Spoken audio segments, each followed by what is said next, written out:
چونکہ وقت اس بات کی متحمل نہیں ہے کہ میں تفصیلی گفتگو کروں، چونکہ موسم آپ کے سامنے ہے۔ المختصر یہ ہے کہ آج یہ جو پروگرام کیا گیا ہے، ایک بیٹے نے اپنے باپ کی ایصال ثواب کے لیے ایک محفل کا انعقاد کیا۔ سبحان اللہ۔ ایصال ثواب کے لیے کبھی تیجے کا شک، کبھی چہاروں کا شک، کبھی چالیسویں کا شک، کبھی دسواں، کبھی بیسواں۔ یہ ہے کیا؟ یہ اہل سنت والجماعت اگر کسی سے محبت کرتا ہے اور کسی سے تعلق جب مضبوط کر لیتا ہے تو اہل سنت والجماعت کا جو تعلق ہوتا ہے وہ دنیا ہی تک نہیں بلکہ حشر کے میدان تک ہوتا ہے۔ سبحان اللہ۔ اسی تعلق کا نام تیجا ہے۔ اسی ایک جس سے ہم نے تعلق بنایا وہ دنیا سے رخصت ہو گیا۔ ہم کوئی اور تو نہیں ہے جس کے رخصت ہونے کے بعد ہم اسے بھول جائیں، اسے چھوڑ دیں، نہیں، ہمارا تعلق ابھی بھی اس سے ہے۔ تو ایک بار جو ملے، ایک ملنے کا نام تیجا ہے۔ دوسری بار جو ہم نے رابطہ کیا اس کا نام 40واں ہے۔ اس کے بعد جو میں نے رابطہ کیا کبھی 10واں۔ جب تعلق کا میں نے پھر سے اعادہ کیا تو اس کا نام 20واں، اس کا 40واں، اس کا نظم، اس کا نیاز، یہ نام پڑھتا چلا گیا۔ اصل میں ہم جس سے محبت کرتے تھے اس کے یاد کے یہ دوسرے نام، اس کے یاد کے یہ دوسرے نام ہیں کہ کبھی کبھی افراد ایسے بھی ہوتے ہیں کہ تعلق صرف مطلب پر رکھتے ہیں اور مطلب جہاں نکلا تعلق ختم کر دیا۔ یہ اچھے لوگوں کی پہچان نہیں ہے۔ ایک بیٹے پر یہ حق ہے کہ جب باپ اس کا رخصت ہو تو اس کو دن رات ہر ساعت ہر منٹ یاد رکھے، دعاؤں میں، صدقات میں، خیرات میں، ایصال ثواب کی صورت کے جتنی بھی ذرائع ہیں اس میں وہ یاد رکھے۔ بلکہ ایصال ثواب کا سب سے بہترین، چونکہ میں یہ جلدی سے بول دیتا ہوں، نہ جانے میں تقریر کتنی دیر ہو سکتی ہے، اس لیے کہ مکمل اگر بارش ہونے لگی تو پھر بڑا مشکل ہو جائے گا۔ میں بتاؤں کہ اپنے والدین کے ایصال ثواب کے لیے سب سے بہترین طریقہ میں آپ کے سامنے رکھنا چاہتا ہوں۔ یہ جلسہ بڑی اچھی چیز ہے، یہ نیاز، یہ لنگر، ایصال ثواب کے لیے جو بھی ذرائع ہیں سب بہتر ہیں، لیکن سب سے بہتر طریقہ کیا ہے؟ والدین کی ایصال ثواب کے لیے سب سے بہترین طریقہ یہ ہے کہ اس کی اولاد سدھر جائے۔ سبحان اللہ، کیا بات ہے، ماشاءاللہ، اس کی اولاد صالح ہو جائے، اس کی اولاد نیک ہو جائے۔ اب کیا ہوگا؟ جب نماز پڑھے گا تب کہے گا اللہم اغفر لی ولی والدی، اے اللہ میری بھی مغفرت فرما، میرے والدین کی بھی مغفرت۔ سبحان اللہ۔ اب جلسہ تو الگ بات ہے، جب نماز پڑھے گا تب والدین کے لیے دعا ہو رہی ہے۔ اب کیا ہوگا اگر وہ ایصال ثواب کرنا چاہتا ہے؟ بہترین طریقہ یہ ہے، اگر شراب پیتا ہے تو توبہ کر دے۔ سبحان اللہ۔ شراب پیتا ہے توبہ کر دے، جوا کھیلتا ہے توبہ کر دے، نشہ کرتا ہے توبہ کر لے، حرام کھاتا ہے توبہ کر لے، جھوٹ بولتا ہے توبہ کر لے، اور کہہ دے کہ اللہ جو میں نیکی کی طرف آیا ہوں یہ تو تیرا حکم تھا، میں نے جب تک گناہ کیا معاف فرما، اب ہم یہ گناہ نہیں کریں گے، اب جو بھی نیکی ہم کر رہے ہیں سب میری والدین کی طرف سے قبول فرما۔ اب کیا ہوگا؟ اب جب سچ بول رہے ہیں تب تک والدین کو ثواب مل رہا ہے، سبحان اللہ۔ جب نماز پڑھ رہے ہیں والدین کو ثواب مل رہا ہے، روزہ رکھ رہے ہیں والدین کو ثواب مل رہا ہے، چونکہ اولاد کا نیک ہونا والدین کے ایصال ثواب کا سب سے بہترین طریقہ ہے۔ سبحان اللہ، سبحان اللہ۔ کہ اگر اولاد نیک نہ ہو، جانتے ہیں بچوں کے، اولاد کے اعمال جب اچھے ہوتے ہیں تو روح والدین دیکھ کر خوش ہوتی ہے، اگر ان کے اعمال خراب ہوتے ہیں تو روح والدین دیکھ کر غم زدہ ہوتے ہیں۔ اب والدین کی روح کو خوش رکھنا ہے تو آپ کو کیا کرنا ہوگا؟ اللہ و رسول کی اطاعت کرنی ہوگی، سبحان اللہ، ان کی فرما برداری کرنی ہوگی، اللہ کی فرما برداری، رسول کی فرما برداری کریں۔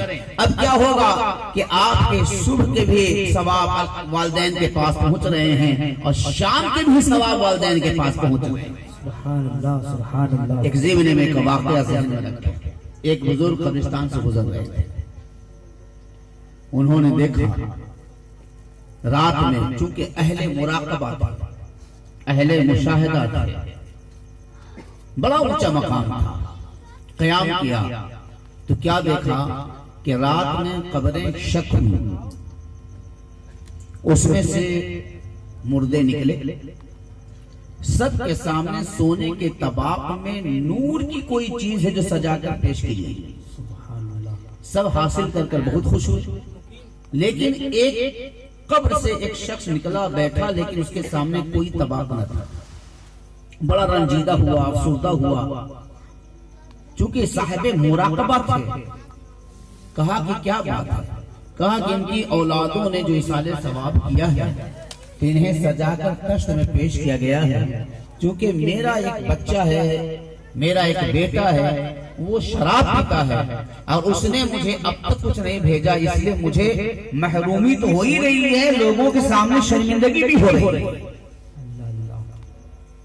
ان بزرگوں نے ارادہ کیا، صبح گئے، پتے کے مطابق وہاں پہنچے تو معلوم ہوا کہ وہ شراب پی کر نشے تھے، انتظار کیا، جانے کے بعد اسے سارا واقعہ بیان کیا اور کہا کہ سب کے سامنے نور کے تشت میں طباق سجا کر پیش کیا جا رہا ہے، لیکن تیرے باپ کو میں نے بڑا مایوس دیکھا، تیرے باپ کو میں نے بڑا شرمندہ دیکھا، تیرے باپ کو بڑا میں غمزدہ دیکھا۔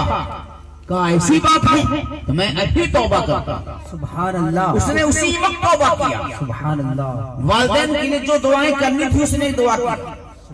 جب وہ بزرگ پھر قبرستان میں آئے تو کیا دکھایا گیا کہ سب کے پاس جو طباق ہے اس سے سب سے بڑا طباق اس شخص کے پاس ہے جس کے پاس کل کچھ بھی نہیں تھا۔ سبحان اللہ، سبحان اللہ۔ پوچھا کہ آخر کیا بات ہے؟ تو کہا کہ ایک تو طباق ایصال ثواب کا ہے، دوسرا طباق میرے بیٹے کے توبہ کا ہے۔ سبحان اللہ، میرے بیٹے نے توبہ کیا ہے تو اللہ تعالیٰ نے اسے نور کی شکل بنا کر میرے سامنے پیش کیا ہے۔ سبحان اللہ۔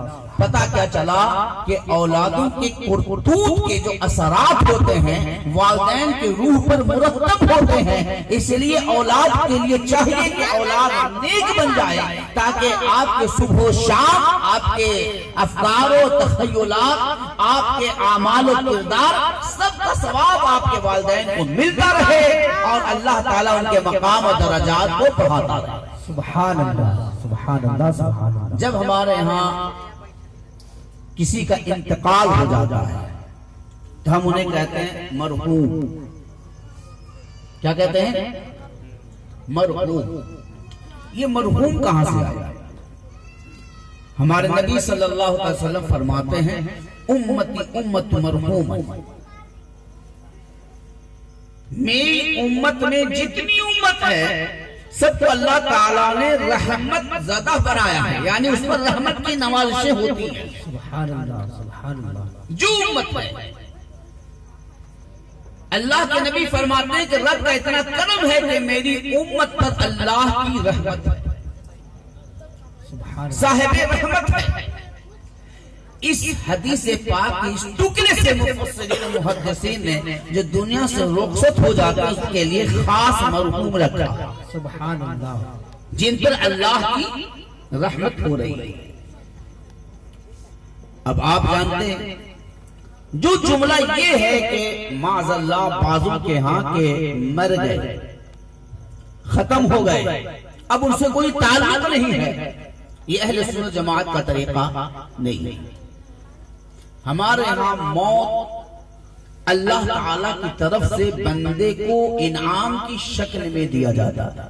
سبحان اللہ، یہ ایک انعام ہے، ایک مرتبہ ہے، ایک رتبہ ہے، ایک مقام سے دوسرے مقام پر پہنچانا ہے۔ اگر آپ کے پاس ایمان ہے تو موت آپ کے لیے پریشانی کا باعث نہیں، بلکہ رخ زیبا اور جمال مصطفیٰ دیکھنے کے وقت کو موت کہتے ہیں۔ جب تک موت نہیں آئے گی تب تک آپ وہاں نہیں جائیں گے جہاں نبی نے آنے کا وعدہ کیا ہے۔ سبحان اللہ تو موت مومن کے لیے مزدع جانفزا ہے۔ موت مومن کے لیے اللہ تعالیٰ کی طرف سے تحفہ ہے جو اللہ تعالیٰ اپنے بندے کو عطا فرماتا ہے۔ بندہ کبھی ختم نہیں ہوتا، انسان کبھی مٹتا نہیں۔ انسان کو اللہ تبارک و تعالیٰ نے روح انسان کو پیدا کیا تو عالم ارواح میں رکھا۔ جو پیدا ہو گئے وہ پیدا ہو گئے، جو اب تک پیدا نہ ہوئے ہیں ان کی روح ابھی ہے عالم ارواح میں۔ وہاں سے پشتے پیدر میں، باپ کے پشت میں، پھر اس کے بعد وہاں سے منتقل ہو کر شکم مادر میں، ماں کے شکم میں۔ اب جو عالم ارواح میں روح تھی وہ جو پشتے پیدر میں آئی تو کیا اس روح کی موت ہے یا پھر اس کی پرواز ہے؟ پرواز ہے، اس کی ایک منزل ہے جس نے ایک منزل طے کیا۔ اب پشتے پیدر سے وہ روح جب پشتے پیدر سے جب وہ انسان جو بننے والا ہے وہ شکم مادر میں آ رہا ہے تو کیا یہ موت ہے؟ کیا یہ مٹ جانا ہے؟ کیا یہ ختم ہو جانا ہے؟ کیا نیست و نابود ہو جانا ہے؟ نہیں، بلکہ پہلے سے اب زیادہ مضبوط وہ بننے والا ہے۔ سبحان اللہ سبحان پہلے سے وہ زیادہ مضبوط بننے والا ہے۔ اب جب شکم مادر میں آیا تو اب اسے ہم نام دیا حمل کا، ہمیں نام دیا حمل کا۔ اب حمل کے بعد جب بچہ پیدا دنیا میں ہوا تو اب وہاں سے منتقل ہوا، ہم نے نام اس کا دیا پیدائش کا۔ تو چلا تھا کہاں سے ابھی ختم نہیں ہوا، بلکہ جہاں سے چلا ایک الگ الگ نوعیت اور شکل بدلتا چلا۔ اب پیدا ہوا، جب تک رہے گا، جب تک دنیا میں اس کی عمر رہے گا، اب یہاں سے رخصت ہو کر وہ قبر میں جائے گا۔ تو جس طریقے سے ماں کے پیٹ سے نکلا تھا، زمین پہ آیا تھا تو نیست و نابود نہیں ہوا تھا، ویسے ہی زمین سے اب قبر کے پیٹ میں گیا ہے، کبھی نیست و نابود نہیں ہوا، بلکہ اب اس کی طاقت کو پہلے سے جیسے ماں کے پیٹ میں تھا تو اس سے زیادہ طاقت دے کر باپ کے پشت سے زیادہ طاقت ماں کے پیٹ میں، اور ماں کے پیٹ سے زیادہ طاقت دے کر زمین پر، اب زمین سے زیادہ طاقت دے کر قبر میں ڈالا گیا۔ اب آپ کہیں گے کہ اسے ہم مردہ کہتے ہیں، آپ کہتے ہیں کہ طاقت دیا گیا۔ جی، طاقت دیا گیا، طاقت دیا گیا۔ وہ یہ طاقت ہے کہ وہ زمین پہ مثال کے طور پر بہرا تھا۔ کیا تھا؟ بہرا تھا، بہت علاج کیا، ٹھیک نہیں ہوا، لیکن قبر میں جیسے ہی گیا، اب حدیث پاک یہ ہے کہ جب تم سلام کرتے ہو تو وہ سلام سنتا ہے اور جواب بھی دیتا ہے۔ تو دنیا میں تو بہرا تھا لیکن قبر میں گیا تو طاقت بڑھا دی گئی اور سارا مصفیق ہو گیا۔ سبحان اللہ سبحان اللہ۔ کوئی نابینا ہے، قبر میں جائے گا، وہ نابینا نہیں رہے گا، وہ حضور کا دیدار بھی کرے گا اور آنے والے کو بھی دیکھے گا اور پہچانے گا بھی۔ نعرہ تکبیر، نعرہ ماشاءاللہ ماشاءاللہ، بہت پیاری بات بتا رہے ہیں۔ طاقت بڑی، اب اس میں الگ الگ معیار ہیں، الگ الگ طاقتیں ہیں۔ عام مومن ہے تو سلام کا جواب دے گا، سلام کا جواب دے گا، سنے گا، دیکھے گا۔ اگر اللہ کا ولی ہے تب اس کا مقام اور بڑھا دیا جائے گا، اس کا پاور اور بڑھ جائے گا۔ اب اس کو سننے کی طاقت ایک الگ نوعیت اختیار کر لے گی کہ اگر دیکھیے اگر اللہ کا ولی قبر میں گیا تب اس کا مقام کیا ہوگا، اس کا حال کیا ہوگا۔ چونکہ میں بالکل تقریر کرنے کے موڈ میں نہیں ہوں، ماحول اور سازگار نہیں ہو پائے، اس لیے میں آپ کو تیزی کے ساتھ بتانا چاہوں اب اس کی نوعیت کیا ہوگی۔ مثلا میں ابھی اکیلا بول رہا ہوں، میں اکیلا بول رہا ہوں، آپ 100-200 آدمی سن رہے ہیں. اب آپ 100-200 آدمی ایک بار بولنے لگے تو میں کیا سن پاؤں گا؟ کیا بول رہے ہیں سمجھ پاؤں گا؟ اگر الگ الگ بولنے لگے تو اور نہیں سمجھ پائیں گے. الگ الگ بھاشا بولنے لگے تو اور نہیں سمجھ پائیں گے. اب دیکھیے دنیا کے حال یہ ہے کہ اگر میں ابھی بیٹھا ہوں اکیلا بولنے والا ہوں تو 1,00,000 آدمی بھی ہو تو مائک کے ذریعے آواز جائے گی اور سب سن لیں گے. لیکن بعد وفات کس طریقے سے طاقت بڑھا دی جاتی ہے. مثال کے طور پر غریب نواز کی بارگاہ میں، مثال ہر ولی کا معاملہ یہی ہے. مثال غریب نواز کا معاملہ یہ ہے. غریب نواز کی بارگاہ میں گئے، سننے والے ایک، یہاں ہم بولنے والے ایک، سننے والے 1000. اب وہاں گئے تو الٹا، سننے والا ایک اب بولنے والے 1,00,000، لیکن سب کی سن رہے ہیں. اور کمال یہ ہے کہ بنگال والے کو یہ خیال بھی نہیں آتا کہ غریب نواز بنگلہ نہیں جانتے تھے تو ہم کیوں بول رہے ہیں. گجراتی کوئی تصور بھی نہیں ہوتا ہم غریب نواز گجراتی جانتے تھے کہ نہیں جانتے تھے، ہم بولے کہ نہیں بولے. مراٹھی کوئی خیال بھی نہیں آتا کہ ہم مہاراشٹر میں بولے یا نہ بولے، کسی کو خیال بھی نہیں آتا. بنگالی بنگلہ میں بولے جا رہا ہے، گجراتی گجراتی بولے جا رہا ہے، مراٹھی مراٹھی میں بولے جا رہا ہے، تیلگو تیلگو بولے جا رہا ہے. اس کو خیال بھی نہیں آ رہا کہ غریب نواز سنتے تھے کہ نہیں سنتے تھے. کیوں؟ فطرت بھی بتا رہی ہے کہ دنیا نہیں ہے جو ایک بھاشا جانتا ہو سنتا ہو. اب میں نے پاور بڑھا دیا ہے، جو جو بولو گے وہ سنتا جائے گا. نعرہ تکبیر، ہاتھوں کو اٹھا کے نعرہ تکبیر، نعرہ رسالت. پتا کیا چلا کہ پاور بڑھا دیا جاتا ہے.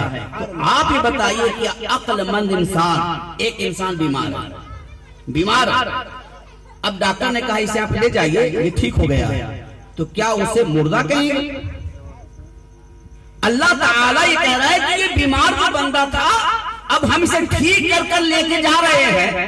یہ دنیا کہتی ہے کہ ختم ہو گیا، ختم نہیں ہوا، اس نے اپنی جگہ بدلی ہے. اللہ نے اس کے پاور کو بڑھا دیا. سبحان اللہ سبحان اللہ. جو تھوڑی دور پر رہنے سے نہیں سنتا تھا آج منومن مٹی کے نیچے رہ کر بھی سن رہا ہے.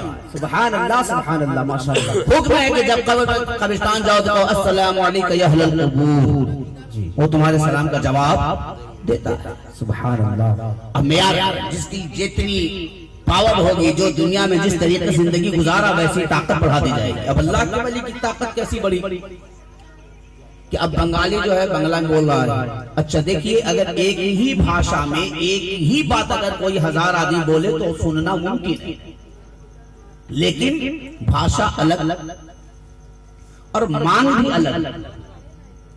ایک ہی مانگ ہو کہ آپ یہ کہہ رہے ہیں کہ ہمیں یہ چاہیے تو بات سمجھ میں آئے، مانگ بھی الگ. ایک بنگالی وہ کہہ رہا ہے میں اولاد کے لیے دعا کر دیں غریب نواز، دوسرا گجراتی میں کہہ رہا ہے ہماری دکان نہیں چل رہی اس کے لیے دعا کر دیں.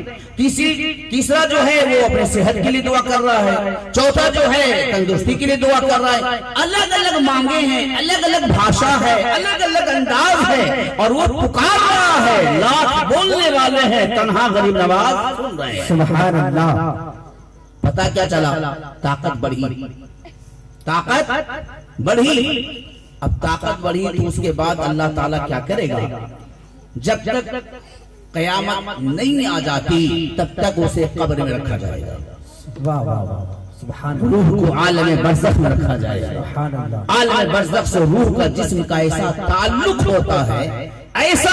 ہوتا ہے جیسے کہ زمین پر سورج تو نہیں ہے، سورج تو آسمان پر ہے، لیکن روشنی کا تعلق زمین سے جس طریقے سے ہوتا ہے ویسے ہی روح عالم برزخ میں ہے، لیکن ہر جسم سے اس روح کا تعلق ہوتا ہے. سبحان اللہ سبحان اللہ ماشاءاللہ. اب حال کیا ہوگا؟ جب تک وہ قبر میں رہنا مقدر قبر میں، پھر میدان محشر اٹھایا جائے گا. میدان محشر میں اٹھایا جائے گا. قبر میں دو کیفیت ہوگی، اگر گناہگار ہے تو سزا، اور اگر نیک ہے تو جنت کی کھڑکی کھولی جائے گی، راحت کا سامان مہیا کیا جائے گا، اسے اس کا احساس ہوگا۔ اب یہ بتائیے کہ جو اللہ نے فرشتے کو، کافر کو، مرتد کو، بد مذہب کو، گناہگار کو، جس پر عذاب مسلط کیا، فرشتے کو بھیجا کہ گرز مارو، یہ جو گرز مار رہے ہیں کیا وہ اینٹ اور پتھر کو مار رہے ہیں؟ کیا وہ بے جان کو مار رہے ہیں؟ نہیں، حدیث پاک میں آتا ہے کہ اگر یہ وحشی جانور، درندے پرندے آواز کو سنتے ہیں، اگر کوئی انسان اسے سن لے تو اسی وقت اپنے آپ کو قربان کر دے اور جان دے دے۔ وہ چیختے ہیں، چلاتے ہیں۔ تو جس کو آپ دیکھ رہے ہیں کہ اس کے اعمال بھی صحیح نہیں ہیں اور یہاں تک کہ ایمان بھی صحیح نہیں ہے، وہ بھی ابھی زندہ ہے، وہ بھی ابھی زندہ ہے، اسے مارا جا رہا ہے، گرزیں لگائی جا رہی ہیں، وہ چیخے مار رہا ہے، وہ بھی زندہ ہے۔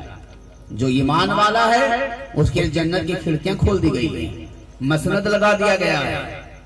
اور حال یہ ہے کہ بہت سارے وظائف ہیں، لیکن میں اصلاح کے طور پر کہ اگر کوئی سورہ ملک کی تلاوت کرنے والا ہے، جس نے دنیا میں سورہ ملک کی تلاوت کرنے کی عادت بنا لیا ہے، اس کا حال تو اور عجیب ہوگا۔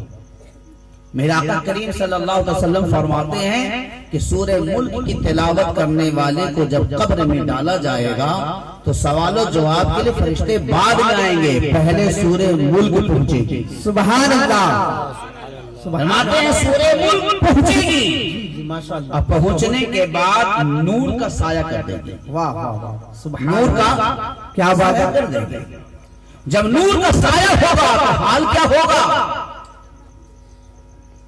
سوال و جواب کے لیے فرشتے آئے۔